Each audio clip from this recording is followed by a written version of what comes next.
여러분, 안녕하십니까? 오늘 이 영상을 보고 계신다면 그것은 우연이 아닙니다. 부처님께서 말씀하시길, 천년을 수행해도 만나지 못하는 인연이 있고 한순간의 깨달음으로 만나는 인연이 있느니라고 하셨습니다. 여러분, 혹시 이런 생각해 보신 적 있으십니까? 왜 어떤 사람은 평생 좋은 사람들을 만나며 살고 나는 늘 힘든 사람들만 만나는 걸까?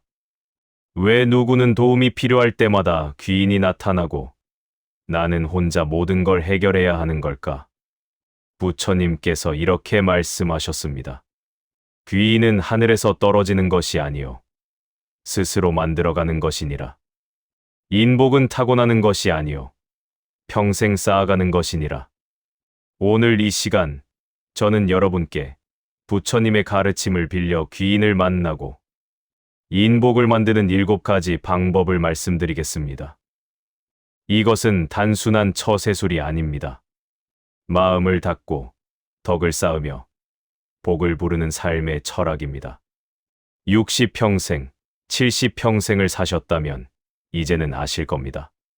인생에서 가장 중요한 것은 사람이라는 것을요. 좋은 사람을 만나면 인생이 바뀝니다. 귀인 한 명이 인생을 구합니다. 오늘 이 영상이 여러분 인생의 전환점이 되기를 바랍니다. 끝까지 함께 해주십시오. 첫 번째, 먼저 남에게 귀인이 되어 주십시오. 씨앗을 뿌리지 않고 열매를 바라는 것은 어리석은 일이니라. 귀인을 만나고 싶거든 먼저 남에게 귀인이 되어 주라. 여러분, 이것이 가장 중요한 첫 번째 원칙입니다. 많은 사람들이 착각합니다. 나에게 귀인이 나타나기를 기다립니다. 하지만 기다리기만 해서는 아무도 오지 않습니다. 귀인은 기다리는 사람에게 오는 것이 아니라 남에게 귀인이 되어주는 사람에게 옵니다. 이것을 인과응보라고 합니다. 물인 대로 거둡니다. 베푼 만큼 돌아옵니다. 제가 아는 어떤 할아버지가 계셨습니다. 평생 작은 구멍가게를 하시면서 가난하게 사셨습니다. 하지만 이분은 특별했습니다. 동네에 어려운 사람이 있으면 외상으로 물건을 주셨습니다. 나중에 여유 있을 때 주세요 라고 하셨습니다. 어떤 분은 끝내 돈을 갚지 못했습니다. 그래도 독촉하지 않으셨습니다. 어느 날 가게 건물주가 건물을 팔아야 한다며 나가라고 했습니다. 할아버지는 평생 모은 돈이 없어서 막막했습니다. 그런데 신기한 일이 일어났습니다. 동네 사람들이 하나둘씩 찾아왔습니다. 할아버지, 제가 조금이라도 보태겠습니다. 저도 돕겠습니다. 할아버지가 과거에 도와주었던 사람들이었습니다. 잊고 있었던 사람들이 기억하고 있었던 겁니다. 결국 동네 사람들이 십시일반으로 모은 돈으로 할아버지는 그 건물을 매입할 수 있었습니다. 할아버지가 평생 남에게 귀인이 되어 주었기에 정작 자신에게 어려움이 왔을 때 수십 명의 귀인이 나타난 것입니다. 부처님은 한 사람에게 선을 베풀면 10사람이 기억하고 10사람에게 선을 베풀면 100사람이 돕느니라고 하셨습니다. 그렇다면 어떻게 남에게 귀인이 될 수 있을까요? 거창한 것이 필요 없습니다. 작은 것부터 시작하십시오.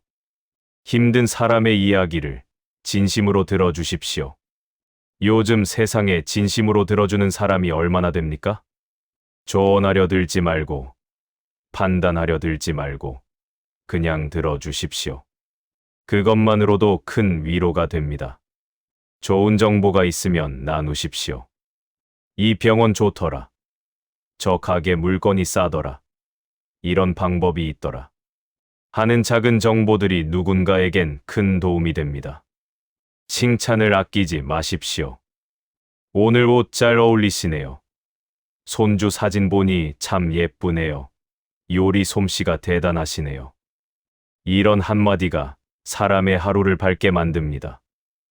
부처님은 작은 선행이 모여 큰 복이 되느니라고 하셨습니다. 오늘부터 하루에 한 사람에게 귀인이 되어 주십시오. 한 달이면 30명, 1년이면 365명입니다. 그렇게 10년을 살면 3650명에게 귀인이 됩니다. 이것이 첫 번째 방법입니다. 두 번째 좋은 말을 하십시오. 입은 화를 부르는 문이요. 혀는 몸을 베는 칼이니라. 말을 조심하면 복이 들어오고 말을 함부로 하면 화가 들어오느니라. 여러분, 우리가 하루에 하는 말이 몇 마디나 될까요? 수백, 수천 마디입니다. 그 말 하나하나가 우리의 운명을 만듭니다. 좋은 말을 하는 사람 주위에는 사람이 모입니다. 나쁜 말을 하는 사람 주위에서는 사람이 떠납니다. 귀인은 좋은 말을 하는 사람에게 옵니다. 그렇다면 어떤 말이 좋은 말일까요? 첫째, 감사의 말입니다. 고맙습니다. 덕분입니다. 감사합니다. 이런 말을 자주 하십시오. 사소한 일에도 감사하십시오. 차 한 잔을 따라주면 고맙습니다. 문을 열어주면 감사합니다. 길을 비켜주면 죄송합니다. 이런 말들이 습관이 되어야 합니다. 감사는 복을 부릅니다. 감사하는 사람은 겸손하고 겸손한 사람에게 귀인이 옵니다. 둘째, 칭찬의 말입니다. 사람들은 칭찬에 목말라 있습니다. 특히 나이가 들수록 칭찬을 들을 기회가 줄어듭니다. 그러니 여러분이 칭찬해 주십시오. 오늘 기분이 좋아 보이시네요. 그 일을 정말 잘하시네요. 배울 점이 많으십니다. 진심 어린 칭찬 한마디가 관계를 만듭니다. 셋째, 격려의 말입니다. 힘든 사람에게 괜찮습니다. 잘하고 계십니다. 곧 좋아질 겁니다. 이런 말을 건네십시오. 절망하는 사람에게 희망을 주는 말, 그것이 귀인의 말입니다. 반대로 절대 하지 말아야 할 말들이 있습니다. 첫째, 험담과 비방입니다. 누군가를 헐뜯고 욕하고 비난하는 말은 하지 마십시오. 그 말은 결국 돌고 돌아 여러분에게 돌아옵니다. 부처님은 남을 욕하면 그 욕이 내게 돌아오고 남을 비난하면 그 비난이 내게 쌓이느니라고 하셨습니다. 둘째, 불평과 원망입니다. 세상이 왜 이래? 내 팔자가 왜 이래? 저 사람 때문에 내가 고생이야. 이런 말은 복을 쫓아냅니다. 불평하는 사람 주위에는 불평하는 사람만 모이고 원망하는 사람 주위에는 원망하는 사람만 모입니다. 셋째, 자랑과 허세입니다. 내가 옛날에는 말이야. 우리 자식은 말이야. 내가 가진 게 얼마나 많은지. 이런 말은 사람을 피곤하게 만듭니다. 귀인은 겸손한 사람을 좋아하지 자랑하는 사람을 좋아하지 않습니다. 제가 아는 어떤 할머니가 계셨습니다. 이분은 평생 좋은 말만 하셨습니다. 누가 잘못해도 괜찮아요. 다음엔 잘하면 되죠. 누가 실수해도 누구나 실수하죠. 누가 힘들어하면 내가 도와줄게요. 이런 말만 하셨습니다. 그 할머니 주변에는 항상 사람이 많았습니다. 젊은 사람들도 할머니를 따랐습니다. 할머니가 편찮으시면 동네 사람들이 앞다투어 도왔습니다. 할머니는 평생 좋은 말로 인복을 쌓은 분이었습니다. 부처님은 좋은 말 한마디가 천냥 빚을 갚느니라고 하셨습니다. 오늘부터 여러분의 말을 점검해 보십시오. 하루에 감사 인사를 몇 번이나 하는지, 칭찬을 몇 번이나 하는지, 불평을 몇 번이나 하는지 세어 보십시오. 그리고 좋은 말을 늘리고 나쁜 말을 줄이십시오. 그것만으로도 한 달 후면 주변 사람들의 태도가 달라질 것입니다. 이것이 두 번째 방법입니다. 세 번째, 얼굴에 미소를 지으십시오. 부처님께서 이런 말씀을 하셨습니다. 얼굴은 마음의 거울이니라. 웃는 얼굴에는 복이 오고 찡그린 얼굴에는 화가 오느니라. 여러분, 거울을 보십시오. 지금 여러분의 얼굴 표정은 어떻습니까? 밝습니까? 어둡습니까? 부드럽습니까? 딱딱합니까? 나이가 들면서 우리는 알게 모르게 인상이 굳어집니다. 평생 살아온 마음이 얼굴에 새겨집니다. 웃으며 산 사람은 입꼬리가 올라가고 찡그리며 산 사람은 입꼬리가 내려갑니다. 귀인은 밝은 얼굴을 가진 사람에게 옵니다. 아무리 능력이 뛰어나도 아무리 돈이 많아도 얼굴이 어둡고 무서우면 사람이 가까이 오지 않습니다. 웃는 얼굴은 공짜입니다. 돈이 들지 않습니다. 힘이 들지 않습니다. 그저 입꼬리만 살짝 올리면 됩니다. 하지만 그 효과는 엄청납니다. 웃는 얼굴은 사람을 편안하게 만듭니다. 저 사람은 좋은 사람 같다. 저 사람과 이야기하면 기분이 좋을 것 같다. 이런 느낌을 줍니다. 웃는 얼굴은 자신도 행복하게 만듭니다. 심리학에서 증명된 사실입니다. 억지로라도 웃으면 뇌에서 행복 호르몬이 나옵니다. 웃으면 정말 기분이 좋아집니다.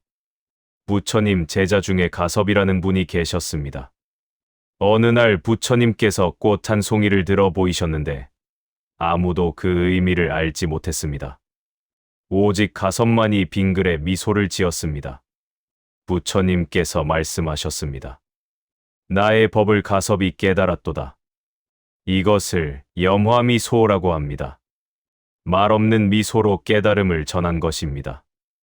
미소는 그만큼 큰 힘을 가지고 있습니다. 제가 아는 어떤 할아버지가 계셨습니다. 이분은 평생 가난하게 사셨습니다. 특별한 재산도 없었고 높은 지위도 없었습니다. 하지만 이분에게는 특별한 것이 하나 있었습니다. 항상 웃는 얼굴이었습니다. 길에서 만나면 환하게 웃으며 인사하셨습니다. 이야기를 나누면 따뜻한 미소로 들어주셨습니다. 슬픈 일이 있어도 괜찮아. 다 지나가라며 웃으셨습니다. 그 할아버지는 동네에서 가장 인기가 많았습니다. 아이들도 좋아했고 어른들도 좋아했습니다. 할아버지가 편찮으시면 병원까지 데려다주는 사람이 줄을 섰습니다. 반대로 이런 분도 계셨습니다. 돈도 많고 자식도 잘 되고 모든 게 다 있는데 항상 불만 가득한 얼굴로 사셨습니다. 만나면 불평만 하고 항상 찡그린 얼굴이었습니다. 그분 주변에는 사람이 없었습니다. 친척들도 피했고 이웃도 멀리했습니다. 나중에 병이 들어 누워 계실 때도 찾아오는 사람이 없었습니다. 부처님은 얼굴 하나 바꾸는 것이 집 한 채 얻는 것보다 낫느니라고 하셨습니다. 오늘부터 거울 앞에서 연습해 보십시오. 억지로라도 웃어 보십시오. 처음에는 어색할 수 있습니다. 하지만 계속하다 보면 자연스러워집니다. 아침에 일어나서 거울을 보며 웃어 보십시오. 오늘도 좋은 하루라고 말하며 웃어 보십시오. 외출할 때도 웃는 얼굴로 나가십시오. 사람을 만날 때는 반드시 미소 지으며 인사하십시오. 안녕하세요라는 말에 미소를 더하십시오. 그것만으로도 인상이 완전히 달라집니다. 힘들 때도 웃으십시오. 웃으면 복이 온다고 생각하며 웃으십시오. 처음에는 억지 웃음이지만 계속하다 보면 진짜 웃음이 됩니다. 부처님은 웃는 얼굴에 침 뱉을 사람은 없느니라고 하셨습니다. 이것이 세 번째 방법입니다. 네 번째, 배려와 예의를 갖추십시오.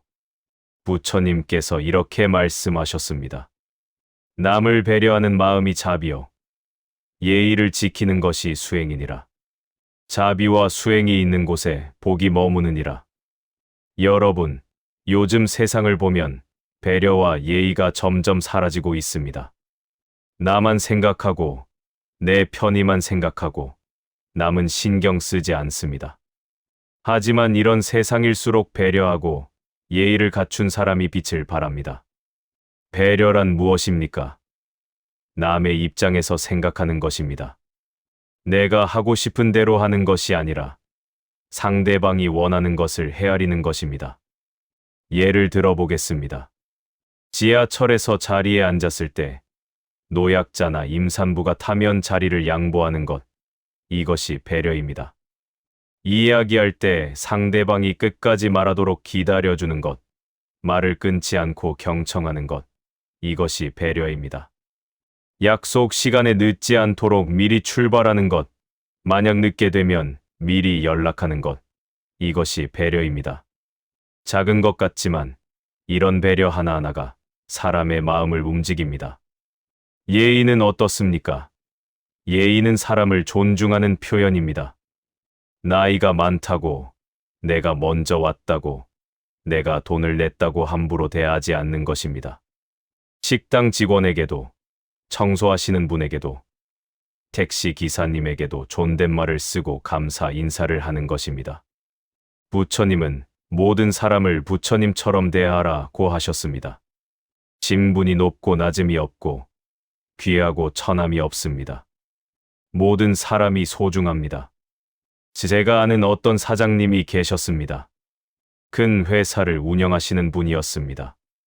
그런데 이분은 회사 청소하시는 할머니에게도 항상 정중하게 인사하셨습니다. 고생하십니다. 감사합니다. 이런 말을 빠뜨리지 않으셨습니다. 어느 날 회사에 큰 문제가 생겼습니다. 중요한 서류가 사라진 것입니다. 모두가 난리였습니다. 그런데 그 청소 할머니께서 사장님, 제가 어제 쓰레기통에서 서류를 봤어요. 혹시나 해서 챙겨뒀습니다. 라며 서류를 내놓으셨습니다. 사장님의 평소 예의가 할머니의 마음을 움직인 것입니다. 만약 사장님이 할머니를 함부로 대했다면 할머니는 그냥 지나쳤을 것입니다. 부처님은 작은 예의가 큰 복을 부르느니라고 하셨습니다. 배려와 예의는 습관입니다. 하루아침에 만들어지지 않습니다. 매일매일 연습해야 합니다. 오늘부터 이렇게 해보십시오. 엘리베이터에서 내릴 때 문을 잡아주십시오. 뒤에 사람이 오면 문을 열어주십시오. 길을 걸을 때 비켜주십시오. 전화를 받을 때 밝은 목소리로 받으십시오. 전화를 끊을 때 상대방이 먼저 끊을 때까지 기다리십시오. 식당에서 식사할 때 직원을 부르지 말고 손을 들어 신호하십시오. 음식이 나오면 감사합니다라고 하십시오. 이런 작은 행동들이 모여서 여러분의 품격을 만들고 그 품격이 귀인을 부릅니다. 부처님은 예의는 마음의 꽃이요. 배려는 관계의 열매니라고 하셨습니다. 이것이 네 번째 방법입니다. 다섯 번째, 신뢰를 쌓으십시오. 부처님께서 이렇게 말씀하셨습니다. 신뢰는 만냥 금보다 귀하고 약속은 1000명의 군사보다 강하니라. 신뢰를 잃으면 모든 것을 잃고 신뢰를 지키면 모든 것을 얻느니라. 여러분, 귀인이 누구에게 옵니까? 믿을 수 있는 사람에게 옵니다. 신뢰가 없으면 아무리 능력이 뛰어나고 아무리 좋은 사람이어도 귀인이 오지 않습니다. 신뢰는 어떻게 쌓을까요? 첫째, 약속을 지키십시오. 작은 약속이라도 반드시 지키십시오. 나중에 전화할게. 다음에 만나자. 곧 돌려줄게. 이런 말을 했다면 반드시 실천하십시오. 약속을 지키지 못할 것 같으면 아예 약속하지 마십시오.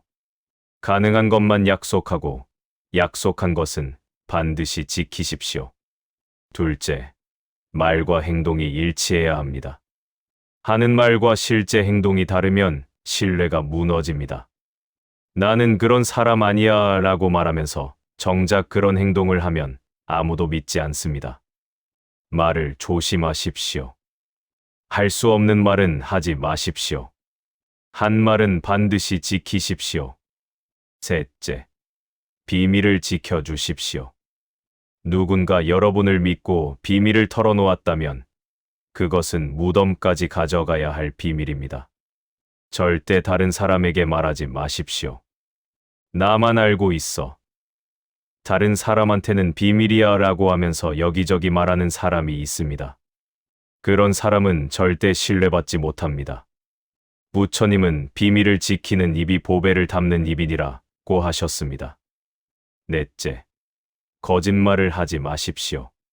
작은 거짓말이라도 들키면 신뢰가 무너집니다. 선의의 거짓말이라는 것도 조심해야 합니다. 진실을 말하되 상대방을 배려하는 방식으로 말하십시오. 다섯째, 책임을 지십시오. 잘못했으면 인정하고 사과하십시오. 변명하거나 남 탓하지 마십시오. 제가 잘못했습니다. 제 책임입니다. 이렇게 말할 수 있는 사람이 신뢰받습니다. 제가 아는 어떤 분이 계셨습니다. 작은 사업을 하다가 실패하셨습니다. 빚이 많이 생겼습니다. 그런데 이분은 도망가지 않았습니다. 채권자들을 일일이 찾아가서 사정을 설명하고 시간이 걸리더라도 반드시 갚겠습니다. 라고 약속하셨습니다. 그리고 정말로 10년 동안 악착같이 일해서 빚을 모두 갚으셨습니다. 그 과정을 지켜본 사람들이 이분을 다시 보게 되었습니다. 저 사람은 진짜 믿을 만한 사람이구나. 그 후로 이분에게 여러 사업 기회가 찾아왔고 많은 사람들이 도와주었습니다. 신뢰를 지킨 것이 결국 가장 큰 자산이 된 것입니다. 반대로 이런 경우도 있었습니다. 어떤 분은 작은 이득을 위해 거짓말을 하고 약속을 어기고 남을 속였습니다. 처음에는 이득을 본 것 같았지만 소문이 퍼지면서 아무도 그분을 믿지 않게 되었습니다. 결국 고립되어 외롭게 사셨습니다. 부처님은 신뢰는 쌓는데 1000일이 걸리지만 무너지는 데는 하루면 충분하니라고 하셨습니다. 오늘부터 작은 약속부터 지켜보십시오. 전화하겠다고 했으면 전화하십시오. 만나겠다고 했으면 만나십시오. 돌려주겠다고 했으면 돌려주십시오. 신뢰는 하루아침에 만들어지지 않습니다. 하지만 매일매일 쌓다 보면 어느새 여러분은 저 사람은 믿을 만해라는 평판을 얻게 될 것입니다. 그리고 그때부터 귀인들이 찾아오기 시작할 것입니다. 이것이 5번째 방법입니다. 6번째, 겸손하고 낮은 자세를 유지하십시오. 부처님께서 이렇게 말씀하셨습니다. 물은 낮은 곳으로 흐르고 복도 낮은 곳으로 흐르느니라. 높은 곳에 있으려는 자는 외롭고 낮은 곳에 머무는 자는 풍요롭느니라. 여러분, 나이가 들면서 우리는 알게 모르게 교만해집니다. 살아온 세월이 많으니 내가 더 안다. 경험이 많으니 내가 옳다. 이런 생각이 듭니다. 하지만 이런 태도는 사람을 멀어지게 만듭니다. 귀인도 멀어집니다. 겸손이란 무엇입니까? 자신을 낮추는 것입니다. 비록 내가 더 많이 알고 더 많은 경험이 있어도 상대방을 존중하고 배우려는 자세를 갖는 것입니다. 겸손한 사람의 특징이 있습니다. 첫째, 잘 듣습니다. 말을 많이 하지 않고 상대방의 이야기를 경청합니다. 그렇군요. 좋은 말씀입니다. 배웁니다. 이런 말을 자연스럽게 합니다. 둘째, 자랑하지 않습니다. 내가 옛날에는 말이야. 우리 집은 말이야. 내가 아는 사람이 말이야. 이런 말을 하지 않습니다. 물어보면 답하되 먼저 나서서 자랑하지 않습니다. 셋째, 가르치려 들지 않습니다. 젊은 사람들에게 요즘 애들은 내가 가르쳐 줄게.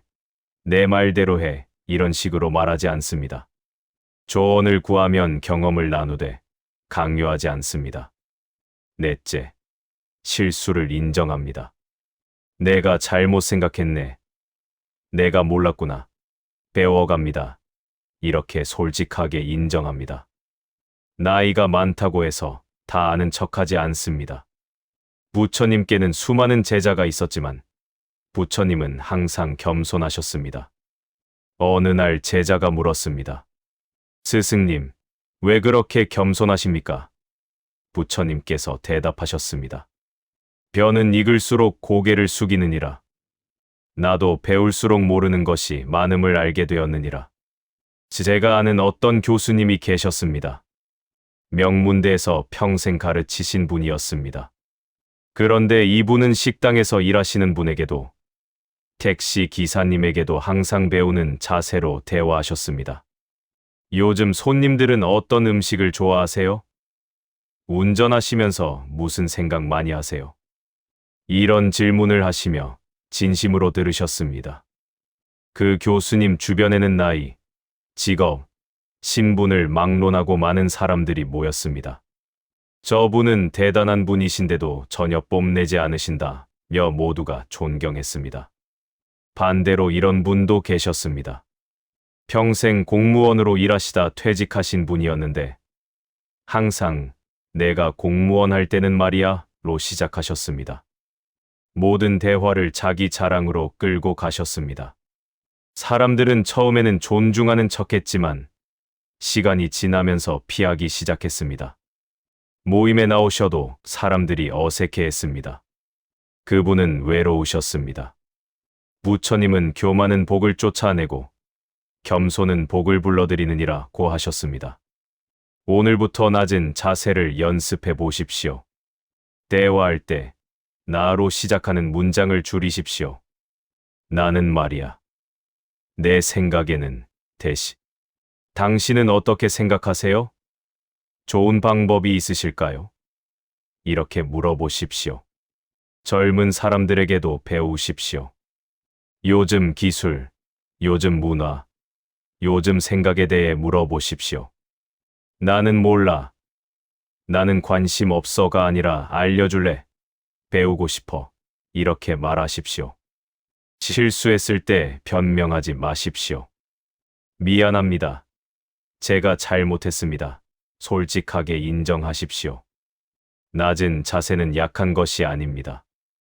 오히려 강한 것입니다. 진정 강한 사람만이 낮아질 수 있습니다. 부처님은 낮은 곳에 물이 고이듯 겸손한 사람에게 복이 고이느니라고 하셨습니다. 이것이 6번째 방법입니다. 7번째 긍정적인 에너지를 나누십시오. 마음이 곧 세상이요. 생각이 곧 운명이니라. 밝은 마음에는 밝은 사람이 오고 어두운 마음에는 어두운 사람이 오느니라. 여러분, 주변을 한번 돌아보십시오. 오늘부터 실천하십시오. 그러면 반드시 귀인이 찾아올 것이고 인복이 따를 것입니다. 부처님께서 여러분과 여러분의 가정에 무량한 복을 내려주시기를 기도합니다. 오늘도 건강하시고 행복하시고 좋은 인연으로 가득하시기를 바랍니다. 고맙습니다. 나무 아미타불 관세음보살